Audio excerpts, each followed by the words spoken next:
Class 11-এর ছাত্রছাত্রী বন্ধুদের জন্য নতুন সিলেবাসের ফার্স্ট সেমিস্টারের পাঠ্য বইতে একটি মাত্র প্রবন্ধ রয়েছে, বঙ্কিমচন্দ্র চট্টোপাধ্যায়ের লেখা বিড়াল প্রবন্ধ। আজকের ভিডিওতে সেই প্রবন্ধটি নিয়েই আমরা লাইন ধরে ধরে আলোচনা করব এবং প্রবন্ধ থেকে কোন কোন এমসিকিউ সবচেয়ে গুরুত্বপূর্ণ সেটাও তোমাদের বলে দেব। তোমরা জানো ফার্স্ট সেমিস্টারে শুধুমাত্র এমসিকিউ থাকবে, এজন্য আমরা এই প্রবন্ধটা খুঁটিয়ে খুঁটিয়ে পড়ব। একটু আকৃতিতে প্রবন্ধ বড় হওয়ার জন্য আজ আলোচনার প্রথম পর্ব, এরপর আমরা আরও 2-3টে পর্ব করে এই গোটা প্রবন্ধটাকে তোমাদের সামনে আলোচনা করব। প্রথমেই জেনে নেব প্রবন্ধটি কোন গ্রন্থ থেকে নেওয়া হয়েছে। প্রবন্ধের উৎস গ্রন্থের নাম কমলাকান্তের দপ্তর। লাইন ধরে আলোচনা শুরুর আগে এই প্রবন্ধ সম্পর্কে আমাদের বেশ কিছু খুঁটিনাটি তথ্য জেনে নিতে হবে, সেটাও জানাবো তোমাদের। তার আগে সবচেয়ে আনন্দের সংবাদটা দিই, তোমরা ইতিমধ্যে অনেকেই জানো 11-এর ফার্স্ট সেমিস্টারে মাত্র 2টি কবিতা রয়েছে। সেই দুটো কবিতাই কিন্তু আমরা আমাদের এই চ্যানেলে আলোচনা করে দিয়েছি। যারা সেই ভিডিওগুলো দেখেছো অবশ্যই ইয়েস লিখে কমেন্ট করো, যারা দেখোনি তারা ফার্স্ট কমেন্টে যে লিঙ্ক আছে সেখানে ক্লিক করে অবশ্যই আলোচনা দুটো শুনে নিও, কবিতা দুটো রপ্ত করে নিও, জেনে নিও ওই কবিতা থেকে কোন কোন এমসিকিউ সবচেয়ে গুরুত্বপূর্ণ।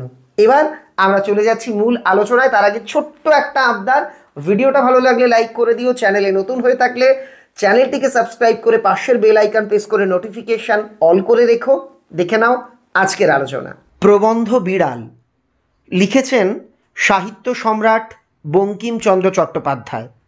আমরা প্রথমেই জেনে নেব এই প্রবন্ধ সম্পর্কিত বেশ কিছু গুরুত্বপূর্ণ প্রশ্ন, যেখান থেকে এমসিকিউ কিন্তু পরীক্ষায় আসার সম্ভাবনা প্রবল থেকে প্রবলতর। প্রথমেই জানব উৎস। বিড়াল প্রবন্ধটি নেওয়া হয়েছে বঙ্কিমচন্দ্র চট্টোপাধ্যায়ের লেখা কমলাকান্তের দপ্তর এই গ্রন্থ থেকে। এই গ্রন্থের 13 সংখ্যক অর্থাৎ সিরিয়াল ওয়াইজ 13 নাম্বার প্রবন্ধ হলো বিড়াল। রচনাটা কোন ধরনের? রসাত্মক এবং ব্যঙ্গধর্মী প্রবন্ধ। ভাষারীতি কেমন? সাধু ভাষাতে লেখা। সাধু এবং চলিত ভাষা আশা করি তোমরা জানো। নেক্সট, চরিত্র। এই প্রবন্ধে আমরা দুটো চরিত্রের নাম পাবো। প্রথম চরিত্র কমলাকান্ত, যে একজন আফিমখোর আমরা দেখব, অর্থাৎ যে নেশা করে থাকে। আর একজন হচ্ছে বিড়াল। হ্যাঁ, বিড়ালও এই প্রবন্ধে কথা বলবে। এবার জানবো এই প্রবন্ধে কে কোন প্রতীক হিসাবে আমাদের সামনে উপস্থাপিত হয়েছে। বিড়াল শোষিত শ্রেণীর প্রতীক, অর্থাৎ যাদের ওপর শোষণ হয়, যাদের বঞ্চনা করা হয়, তাদের প্রতীক হলো বিড়াল। কমলাকান্ত আত্মপক্ষ সমর্থনকারী এবং ধনতান্ত্রিক সমাজ ব্যবস্থার প্রতিনিধি। প্রবন্ধের মূল ভাব, এই প্রবন্ধে সাম্যবাদের কথা বলা হয়েছে। আমি তোমাদের সাম্যবাদী কবিতাটা পড়িয়েছি, সেখানে কিন্তু আমি সাম্যবাদ শব্দের অর্থ বলেছিলাম। দেখি কয়জনের মনে আছে, আমাকে কমেন্টে লিখে জানাবে। বিড়ালের মুখ দিয়েই বঙ্কিমচন্দ্র যেন তার নিজস্ব মতামতকে এই প্রবন্ধে তুলে ধরেছেন। এটা অনেক সমালোচক বলেন বিড়াল যে কথাগুলো বলেছে এটা বঙ্কিমচন্দ্রের নিজের কথা, তিনি হয়তো নানা বাধ্যবাধকতার কারণে সেগুলো প্রকাশ্যে বলতে পারেননি। তাই তো এই কমলাকান্তের দপ্তর প্রবন্ধে তিনি সেটাকে খুব কৌতুকের ভঙ্গিতে গুরুগম্ভীর বিষয়কে, অর্থাৎ কঠিন গম্ভীর বিষয়কে তিনি মজার ছলে লঘু চালে সর্বসাধারণের দরবারে পৌঁছে দিয়েছেন। এটা 1857 খ্রিস্টাব্দে আর কি কমলাকান্তের দপ্তর এই গ্রন্থটি কিন্তু প্রকাশিত হয়েছিল। এবার আমরা চলে যাব বিড়াল প্রবন্ধের লাইন ধরে ধরে আলোচনায়। আমি শয়ন গৃহে। কমলাকান্ত তার জবানিতে কিছু কাহিনী বর্ণনা করছেন। তিনি বলছেন, আমি শোয়ার ঘরে চারপাইয়ের উপর বসিয়া, খাটিয়ার উপর বসে হুকা হাতে ঝিমাইতেছিলাম, হুকোটা হাতে নিয়ে ঝিমাচ্ছিলাম। একটু মিটমিট করিয়া ক্ষুদ্র আলো জ্বলিতেছে। ছোট্ট একটা আলো মিটমিট করে জ্বলছে। দেওয়ালের ওপর সেই আলোরই আর কি চঞ্চল ছায়া প্রেতবৎ নাচিতেছে। মনে হচ্ছে দেওয়ালের ওপর সেই আলোর চটুল চঞ্চল ছায়া যেন প্রেতের মতো নাচছে। আহার প্রস্তুত হয় নাই, খাবার এখনো রেডি হয়নি, এজন্য হুকা হাতে। এজন্যেই আমি হুকো হাতে নিয়ে নিমিলিত লোচনে অর্থাৎ চোখ বুজে ভাবিতেছিলাম যে আমি যদি নেপোলিয়ান হইতাম তবে ওয়াটারলু জিতিতে পারিতাম কি না। আমি মনে মনে ভাবছি, আমি যদি ইতিহাসের সেই নেপোলিয়ান হতাম তবে আমি কি ওয়াটারলুর যুদ্ধে হারতাম নাকি ওয়াটারলুর যুদ্ধে জিততাম। এমত সময় একটি ক্ষুদ্র শব্দ হইল। এই ভাবনার সময় হঠাৎ একটা ছোট্ট আওয়াজ শোনা গেল, মেও। এবার আমরা জেনে নেব নেপোলিয়ানকে। নেপোলিয়ান ছিলেন ফরাসি সম্রাট। তিনি ফরাসি প্রজাতন্ত্রের প্রথম কলসন ছিলেন। সকলের ধারণা ছিল বা সকলে মনে করতেন তিনি অপরাজেয়, কোনো যুদ্ধেই তাকে হারানো যায় না। কিন্তু 1815 খ্রিস্টাব্দে ওয়াটারলু যুদ্ধে কে ওয়েলিংটনের হাতে তিনি পরাজিত হন। ওয়েলিংটন কে ছিলেন? ওয়েলিংটন, যার পুরো নাম ছিল ডিউক অফ ওয়েলিংটন, তিনি ইংল্যান্ডের সেনাধ্যক্ষ ছিলেন। তার হাতেই নেপোলিয়ান পরাজিত হয়েছিলেন। তো কি ভাবছেন দেখো, যেহেতু কমলাকান্ত নেশার ঘরে রয়েছেন, তিনি একা খাটিয়ার উপর ঝিমোচ্ছেন, এমন অবস্থাতে তিনি নেশা আর কি, যখন কেউ মাতাল থাকে সে নানা রকম আকাশ কুসুম কল্পনা করে। সে ভাবছে আমি যদি নেপোলিয়ান হতাম তবে কি আমি ওয়াটারলুর যুদ্ধে হারতাম। হঠাৎ ম্যাও করে একটা বিড়ালের আওয়াজ শোনা গেল। এবার কি হলো, চাহিয়া দেখিলাম, হঠাৎ কিছু বুঝিতে পারিলাম না। তাকালাম কিন্তু কিছু বুঝতে পারছি না। প্রথমে মনে হইল ওয়েলিংটন হঠাৎ বিড়ালত্ব প্রাপ্ত হইয়া আমার নিকট আফিম ভিক্ষা করিতে আসিয়াছে। আমার মনে হলো যেহেতু মাতাল, তার অদ্ভুত কল্পনা, এ নিশ্চয়ই ওয়েলিংটন সাহেব। আমি এতক্ষণ ধরে নেপোলিয়ান ওয়েলিংটনের কথা ভাবছিলাম, এ নিশ্চয়ই ওয়েলিংটন সাহেব বিড়ালত্ব প্রাপ্ত হয়ে, সে বিড়ালের বেশ ধারণ করে, সে বিড়াল হয়ে আমার কাছে নেশাদ্রব্য আফিম চাইতে এসেছে, আফিম ভিক্ষা করতে এসছে। প্রথম উদ্যমে পাষাণবৎ কঠিন হইয়া বলিব মনে করিলাম যে, প্রথমেই আমি ভাবলাম একদম পাথরের মতো হয়ে কঠিন হয়ে আমি ভাবলাম যে ডিউক মহাশয়কে ইতিপূর্বে যথোচিত পুরস্কার দেওয়া হয়ে গেছে, এক্ষণে আর অতিরিক্ত পুরস্কার দেওয়া যাইতে পারে না। তার মানে কি, একটু আগে আমি বলেছি ডিউককে, ওয়েলিংটন সাহেবই হলো ডিউক। এখন কমলাকান্ত মনে করছেন না, উনি ডিউক সাহেব যতই বিড়াল সেজে আমার কাছে আফিম নিতে আসুক না কেন, ওনাকে আর কিছু দেওয়া যাবে না, কারণ অলরেডি ওনাকে অনেক পুরস্কার দেওয়া হয়ে গেছে, এখন অতিরিক্ত আর কিছু দেব না। বিশেষ অপরিমিত লোভ ভালো নয়, অতিরিক্ত লোভ ভালো নয়। ডিউক আবার বলিল ম্যাও। দেখো, এখানে বুঝতে হবে ডিউক সাহেব কিন্তু আসেনি, এসেছে একটা বিড়াল, কিন্তু কমলাকান্ত নেশার ঘরে তাকে ডিউক ভাবছে বা কল্পনা করছে। তখন চক্ষু চাহিয়া ভালো করে দেখিলাম যে ওয়েলিংটন নহে, একটি ক্ষুদ্র মাজ্জার। ভালো করে তাকিয়ে দেখলাম না না, ওয়েলিংটন সাহেব তো আসেনি, এসছে ছোট্ট একটা মারজার মানে বিড়াল। প্রসন্ন আমার জন্য যে দুগ্ধ রাখিয়া গিয়াছিল তাহা নিঃশেষ করিয়া উদারসাৎ করিয়াছে। প্রসন্ন আমার জন্য যে দুধ রেখে গেছিল তা সে ইতিমধ্যেই নিঃশেষ করে উদারসাৎ করেছে, অর্থাৎ সে একদম খেয়ে পেটে পুরে নিয়েছে। আমি তখন ওয়াটারলুর মাঠে ব্যূহ রচনায় ব্যস্ত। তার মানে আমি তখন মনে মনে ভাবছিলাম কেমন করে আমি নেপোলিয়ান হলে ওয়াটারলুর যুদ্ধের সময় মাঠে ব্যূহ রচনা করব, অর্থাৎ সেনাদের কোন কায়দায় সাজাবো। যেমন ক্রিকেট খেলার সময় ফিল্ডিংয়ের জন্য বিভিন্ন জায়গায় সুন্দরভাবে সাজিয়ে দেওয়া হয় যে তুমি এখানে দাঁড়াও, তুমি এখানে দাঁড়াও, এই রকম ব্যস্ত। আমি তখন এইগুলো করতে ব্যস্ত, অত দেখি নাই। এক্ষণে মার্জার সুন্দরী, রসিকতা করে বলছে বিড়াল সুন্দরী, নির্জল জল না মেশানো দুগ্ধপানে পরিতৃপ্ত হইয়া আপন মনের সুখে এ জগতে প্রকটিত করিবার অভিপ্রায় অতি মধুস্বরে বলিতেছে ম্যাও। আমার অগোচরে বিড়াল সুন্দরী সমস্ত জল না মেশানো একদম খাঁটি দুধটুকু খেয়ে নিজের আর কি নিজে কতটা সুখ পেয়েছে, কতটা আনন্দ পেয়েছে, এটা বোঝাতে ডেকে উঠল ম্যাও। বলিতে পারি না। বুঝি আমার তাহার ভিতরে একটু ব্যঙ্গ ছিল, আমি কনফার্ম নই, আমার মনে হয় ওই ডাকের মধ্যে তার একটু ব্যঙ্গ ছিল। বুঝি মার্জার মনে মনে হাসিয়া আমার পানে চাহিয়া ভাবিতেছে, কেহ মরে বিল ছেচে, কেহ খায় কই। আমার মনে হচ্ছিল ওই বিড়ালটা ম্যাও বলে যেন আমাকে ব্যঙ্গ করছে। সে এই প্রবাদ বাক্যটা আমায় ডেকে ডেকে বলছে, কেউ মরে বিল ছেচে, কেউ খায় কই। এটার সরল অর্থ, এই প্রবাদ বাক্যের অর্থ হলো কেউ পরিশ্রম করে আর কেউ তার ফলটা ভোগ করে। বুঝি সে ম্যাও শব্দে একটু মন বুঝিবার অভিপ্রায় ছিল, সে হয়তো ম্যাও করে আমার মনটাকে বুঝতে চাইছিল। বুঝি বিড়ালের মনের ভাব, তোমার দুধ তো খাইয়া বসিয়া আছি, এখন বলো কি। বিড়াল যেন ম্যাও করে আমায় বলতে চাইছে, খেলাম তো তোমার দুধ, এবার বলো তুমি কি বলতে চাইছো। বলি কি, আমি তো ঠিক করতে পারিলাম না। দুধ আমার বাপেরও নয়, আমি ওকে আর কি বলবো, আমি তো ঠিক করতে পারছি না। কারণ এই দুধ তো আমার বাবা জোগাড় করে আনেনি। দুধ মঙ্গলার একটা গরুর নাম, এটা খুব ইম্পর্ট্যান্ট এমসিকিউ। দুধ মানে যে গরুর দুধ তার নাম কি।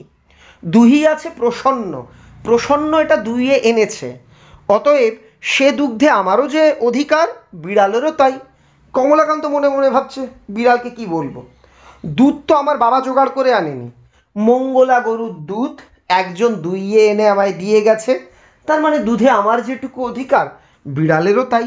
সুতরাং রাগ করিতে পারি না।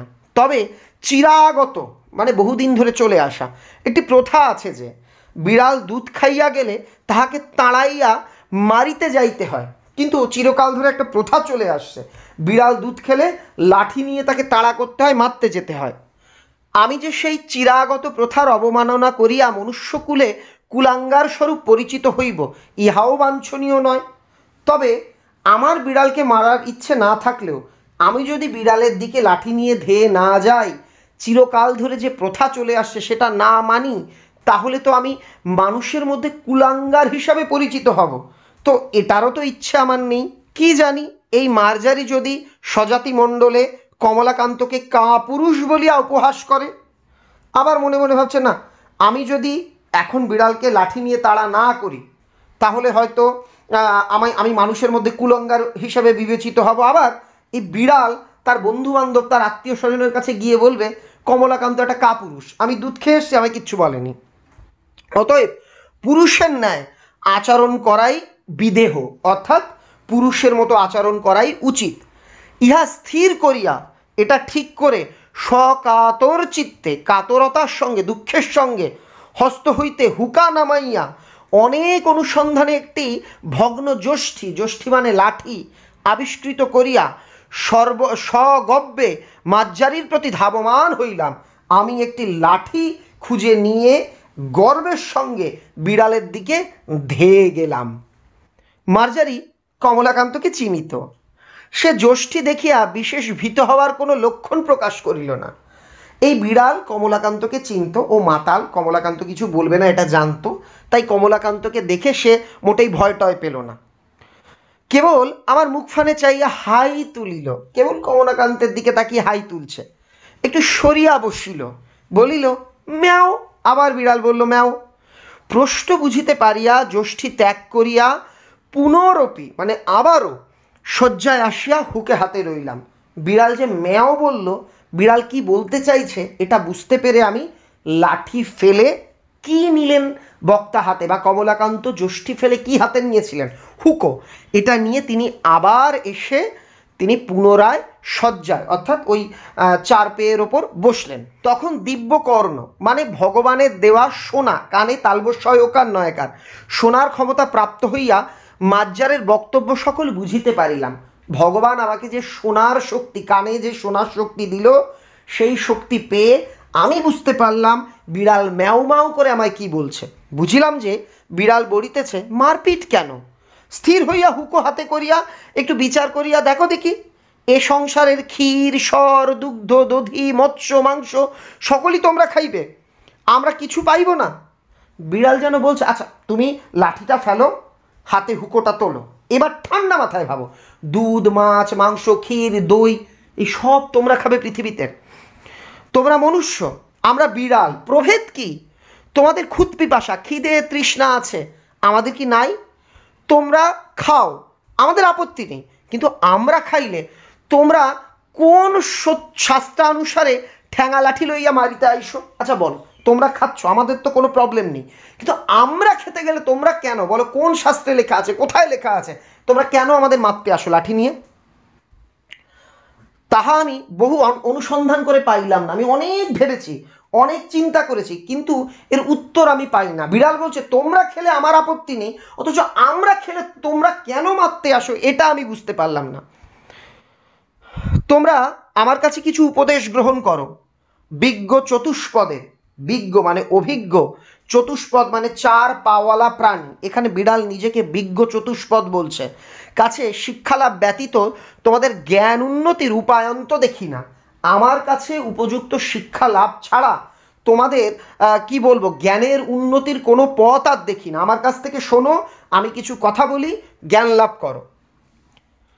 তোমাদের বিদ্যালয় সকল দেখিয়া আমার বোধ হয় তোমরা এতদিনে এ কথাটি বুঝিতে পারিয়াছ। তোমাদের বিদ্যালয়ে দেখবার পর আমার এটা মনে হয় যে তোমরা নিজেরাও জানো আমার কাছ থেকে জ্ঞান না নিলে তোমাদের জ্ঞান অপূর্ণই রয়ে যাবে। বিড়াল কমলাকান্তকে বলছে, দেখো শয্যাশায়ী মানুষ, ধর্ম কি? এই যে শুয়ে রয়েছে যে মানুষ, তুমি বলো ধর্ম কি? পরোপকারী পরম ধর্ম, অন্যের উপকারী হলো পরম ধর্ম। এই দুগ্ধটুকু পান করিয়া আমার পরম উপকার হইয়াছে, এই দুধটুকু পান করে বা খেয়ে আমার অনেক উপকার হয়েছে। তোমার আহরিত দুগ্ধে এই পরোপকার সিদ্ধ হইল। তুমি যে দুধ আহরণ করেছিলে তার দ্বারাই এই পরোপকার হলো। অতএব তুমি সেই পরম ধর্মের ফলভাগী, অর্থাৎ তুমি ধর্ম করলে তুমি এর পুণ্য ফল পাবে। আমি চুরি করি আর যাই করি, আমি তোমার ধর্ম সঞ্চয়ের মূলীভূত কারণ। আমি চুরি করি আর যা করি, তোমাকে পুণ্য ফল, ধর্মের পুণ্য ফল তোমাকে পাইয়ে দেওয়ার মূল কারণ হলাম আমি। কারণ তুমি যে দুধ সঞ্চয় করেছিলে সেই দুধ আমি খেয়েছি, এটা আমার উপকারে এসেছে। ধর্মে বলা আছে পরোপকারী পরম ধর্ম, তার মানে তুমি পরম ধর্ম পালন করলে, তুমি পুণ্য অর্জন করলে, আর তোমার পুণ্যার্জনের প্রধান কারণ হলাম আমি স্বয়ং। অতএব আমাকে প্রহার না করিয়া, অতএব আমাকে না মেরে আমার প্রশংসা করো। আমি তোমার ধর্মের সহায়, আমি তোমার ধর্মের সহায়, এজন্য আমাকে মেরো না, বরং আমার কাছে কৃতজ্ঞ হও, আমার প্রশংসা করো। দেখো আমি চোর বটে, মানছি আমি বিড়াল, আমি চোর। আমি কি সাত করিয়া চোর হইয়াছি? তুমি বলো, আমি কি শখ করে চোর হয়েছি? খাইতে পাইলে কে চোর হয়? খুব দামি কথা। তুমি বলো তো, এই পৃথিবীতে যত মানুষ চুরি করেন তারা কি সত্যি সত্যি এমনি এমনি চুরি করেন?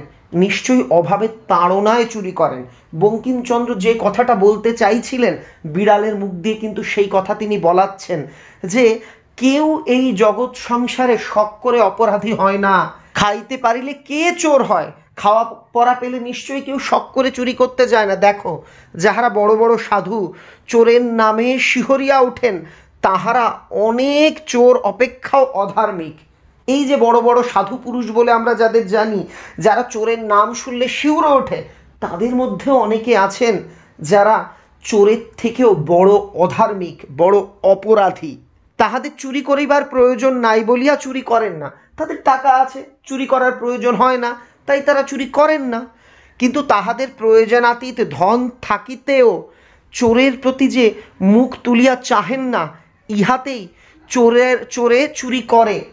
তাদের প্রয়োজনের থেকে বেশি সম্পত্তি আছে, তা সত্ত্বেও তারা যাদের প্রয়োজন, যাদের দরকার টাকার, যাদের অর্থের দরকার, খাদ্যের দরকার, তাদের সাহায্য করে না। এজন্যেই চোরেরা চুরি করতে উদ্বুদ্ধ হয়, এজন্যেই চোরেরা চুরি করে।